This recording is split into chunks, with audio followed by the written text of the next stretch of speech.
Army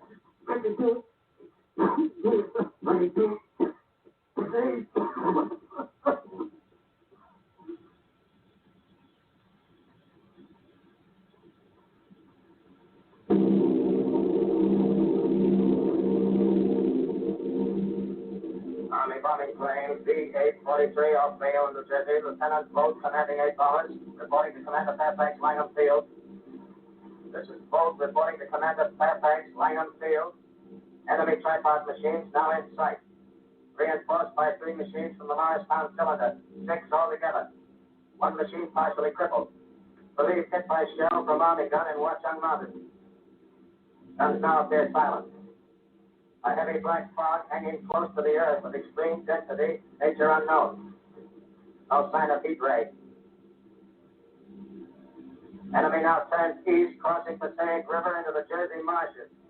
Another straddles the Pulaski Skyway. Evident objective is New York City. They're pushing down a high-tension power station. Machines are close together now. We're ready to attack. Planes circling, ready to strike. 1,000 yards and we'll be over the first.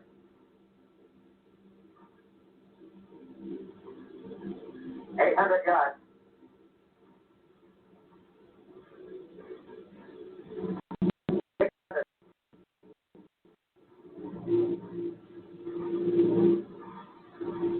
$400. $200. There we go. Giant arm raised. Green flash. Spraying us with flame. 2,000 feet. Engines are giving out. No chance to release bombs. Only one thing left. Drop on the plane and all. We're diving on the first one. Now the engine's gone. 8.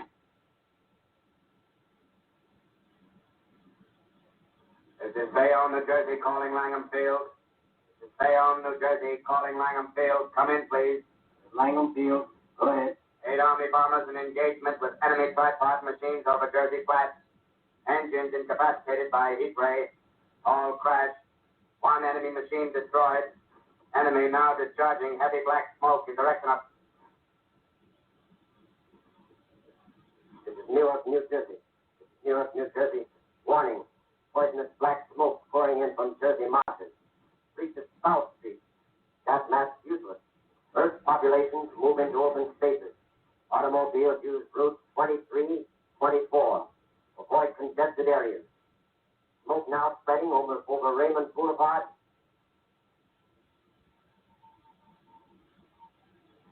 QX2L calling CQ, QX2L calling CQ, QX2L calling 8X3R, come in please. This is 8X3R coming back at 2X2L. How's reception? How's reception? Okay, please. Where are you, 8X3R? What's the matter? Where are you?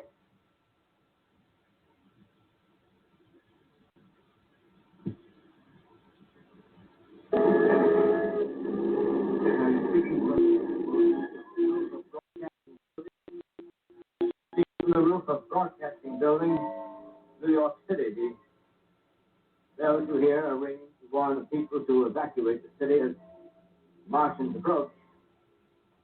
Estimated in the last 2 hours, 3 million people have moved out along the road to the north. Hutchinson River Parkway is still kept open for motor traffic. Avoid bridges to Long Island, hopelessly jammed. All communication with Jersey Shore closed 10 minutes ago. No more defenses. Our army is wiped out. Artillery, Air Force, everything wiped out. This may be the last broadcast. We'll stay here to the end. People are holding service here below us in the cathedral. Now I look down the harbor, all manner of boats. Docks. Streets are all jammed. noise and crowds like New Year's Eve in the city.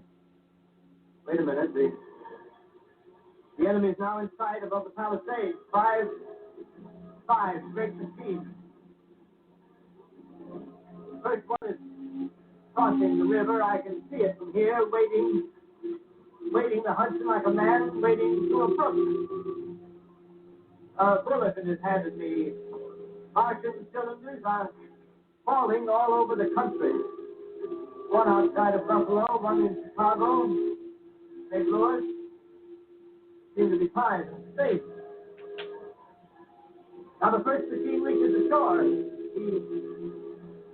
He stands watching, looking over the city. Steel Cowley's head is even with his skyscraper. He waits for the others. They rise like a line of new towers on the city's west side. This is the end now.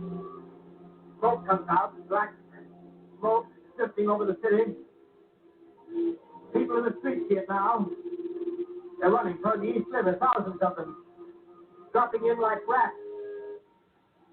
Now the smoke's spreading faster. It's Times Square. People are trying to run away from it, but it's no use.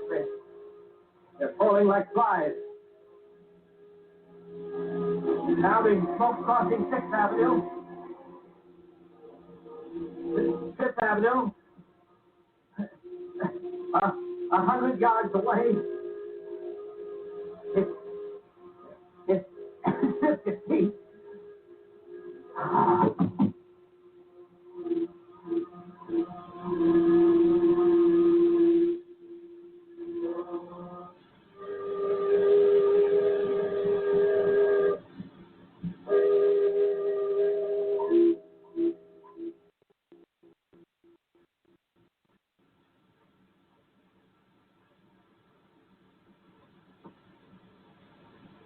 Direct to L, calling, stay killed. Direct to L, calling, stay killed. Direct to L, calling, stay killed, New York. And anyone on the air? And anyone on the air? TJ Morris ET Radio. And anyone? TJ Morris ET Radio. Direct to L. You are listening to a CBS presentation of Orson Welles and the Mercury Theater on the Air in an original dramatization of The War of the Worlds by H.G. Wells. The performance will continue after a brief intermission. This is the Columbia Broadcasting System. The War of the Worlds by H.G. Wells, starring Orson Welles and the Mercury Theater on the Air.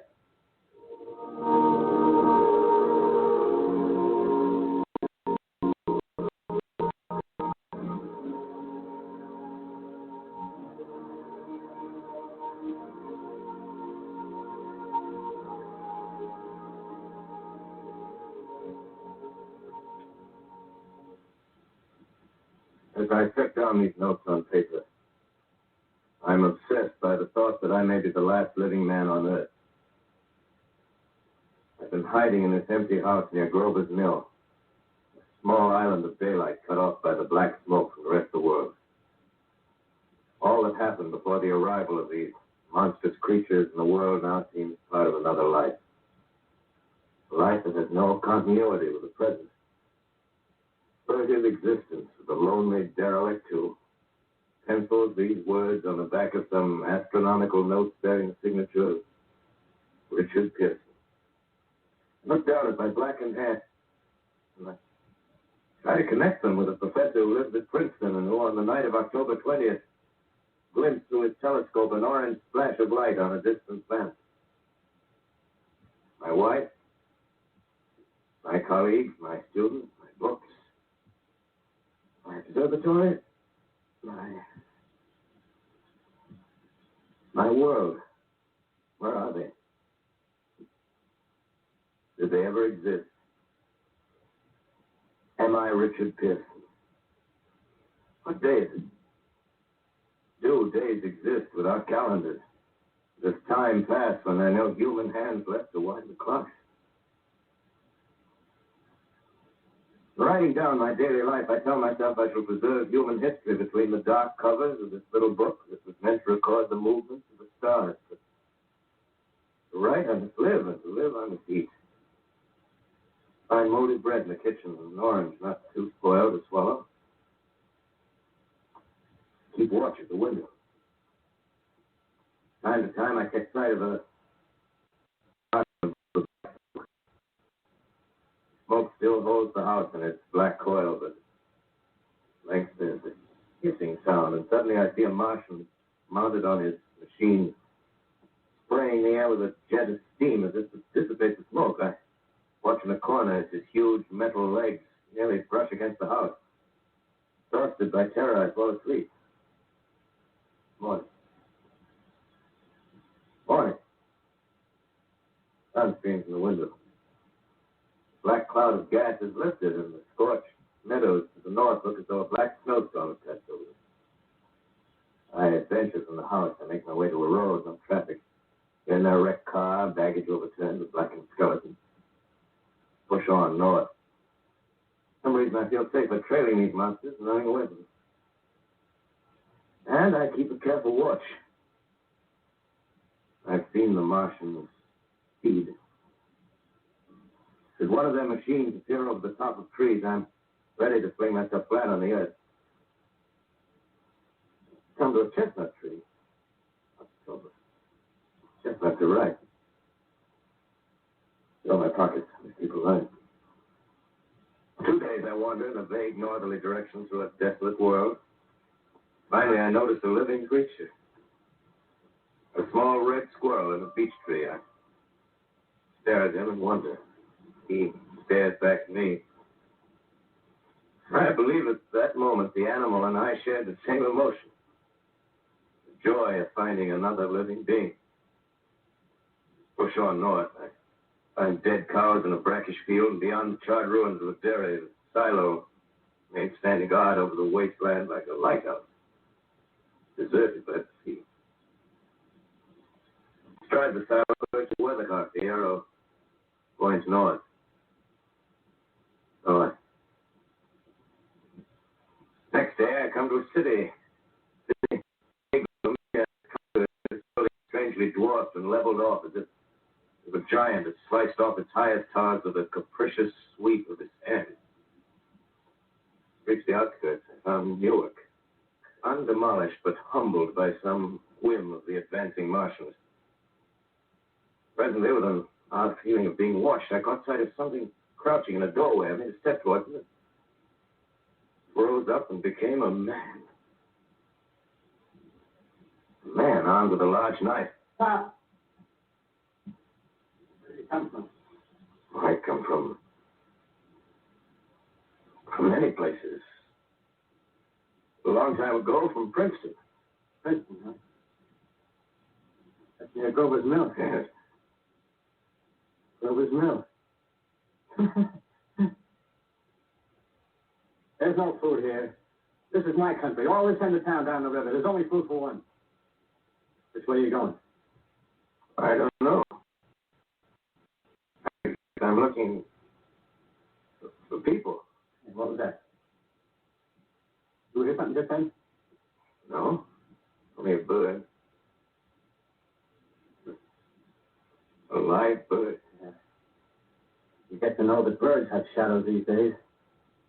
Hey, we're in the open here. Let's crawl in this doorway here and talk. Have you seen any Martians? No. They're going over to New York. Night, the sky is alive with the lights.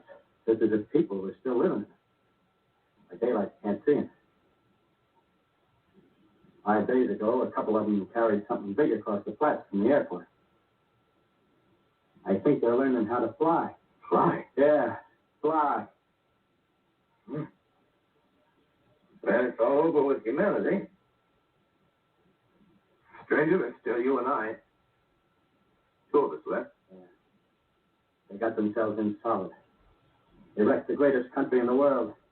Those green stars, they're probably falling somewhere every night. They've only lost one machine. There isn't anything to do. We're done. We're licked. Where were you? You're in a uniform. Yeah, what's left of it. I was in the militia. National Guard. That's good. There wasn't any war, any more than there's war between man